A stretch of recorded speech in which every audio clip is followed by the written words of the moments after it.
আওয়ামী লীগকে পুনর্বাসনের পরিকল্পনা করছে ভারত। এ লক্ষ্যে ভারতের পররাষ্ট্র মন্ত্রণালয়ে এক রুদ্ধদ্বার বৈঠক অনুষ্ঠিত হয়েছে গত ২০ সেপ্টেম্বর। এমন তথ্য প্রকাশ করেছে জার্মান ভিত্তিক গণমাধ্যম দি মিরর এশিয়া।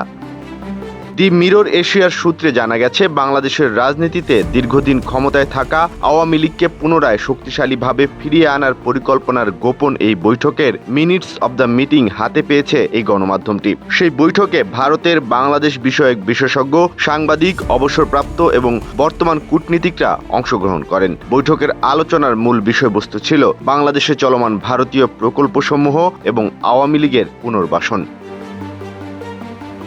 বৈঠকে Observer Research Foundation ORF, Vivekananda Foundation এবং Institute of Defence Studies and Analysis IDS এর মতো প্রতিনিধিরা উপস্থিত ছিলেন। কেউ না বুঝলেও আমরা আপনার প্রয়োজন বুঝি, আর তাই তো অত্যাধুনিক ফিচার সম্বলিত বিভিন্ন সাইজ আর কালারের ২৫০টিরও বেশি ডিজাইন অপশন নিয়ে ওয়ালটন স্মার্ট ফ্রিজ বোঝে আপনার প্রয়োজন।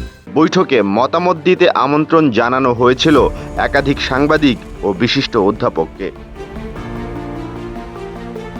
রুদ্ধদ্বার সেই বৈঠকে শুরুর আলোচনাতে ছিল বাংলাদেশে চলমান ভারতীয় বিভিন্ন প্রকল্পের অগ্রগতির বিষয়। এ সময় প্রকল্পগুলোর সফল ও নির্ঝঞ্ঝাট বাস্তবায়নের ব্যাপারে বিশেষ গুরুত্ব দেওয়া হয়। অন্যদিকে সতর্ক করা হয়, শেখ হাসিনা সরকারের সাথে ভারতের স্বাক্ষরিত সমঝোতা স্মারকগুলো পুনর্বিবেচনা করা হলেও সম্পাদিত চুক্তিগুলো থেকে ভারত সরকার যেন সরে না আসে।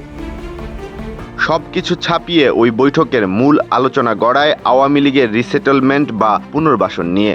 সেখানে উপস্থিত একজন প্রতিনিধি জানান, তারা ধারণা করছেন ২-৩ বছরের মধ্যে নির্বাচন অনুষ্ঠিত হলে বিএনপির ক্ষমতায় আসার সম্ভাবনা প্রবল। কিন্তু বিএনপি ঠিকই ৫ বছরের মধ্যে নানা অজনপ্রিয় কর্মকাণ্ডে জড়িয়ে পড়বে। বাংলাদেশের দ্বিদলীয় রাজনৈতিক বাস্তবতায় তখন জনগণের সমর্থন আওয়ামী লীগের দিকে ঘুরে যাবে। আলোচনায় ২০০৯ সালে শেখ হাসিনার ভূমিধস জয়ের উদাহরণ টানা হয়। জানা গেছে, ভবিষ্যতে আওয়ামী লীগের জন্য সে পথ খোলা রাখতে বর্তমান সংস্কার প্রক্রিয়া ও আসন্ন নির্বাচনে আওয়ামী লীগের অংশগ্রহণ নিশ্চিত করতে তাগাদা দেয়া হয়। বৈঠকে একজন থিঙ্ক ট্যাঙ্ক প্রতিনিধি রিসেটেলড আওয়ামী লীগ পরিকল্পনা চূড়ান্ত করার আগে বাংলাদেশে গিয়ে ভারতের অরাজনৈতিক বন্ধুদের পরামর্শ নেয়ার কথা বলেন। বৈঠকে একজন গোয়েন্দা কর্মকর্তা বলেন, ৫ আগস্টের আগে পরে আওয়ামী লীগের বিভিন্ন স্তরের নেতাকর্মীরা দিল্লি, কলকাতা ও আগরতলায় আশ্রয় নিয়ে আছেন। ভারতে থেকে নিজেদের সংগঠিত করতে ভারতের কাছে সহযোগিতাও চেয়েছেন তারা। তবে ভারতে আওয়ামী লীগকে রাজনৈতিক কার্যক্রম পরিচালনার অনুমতি দিতে হলে অল পার্টি পার্লামেন্টেরিয়ান কমিটির অনুমোদন প্রয়োজন হবে।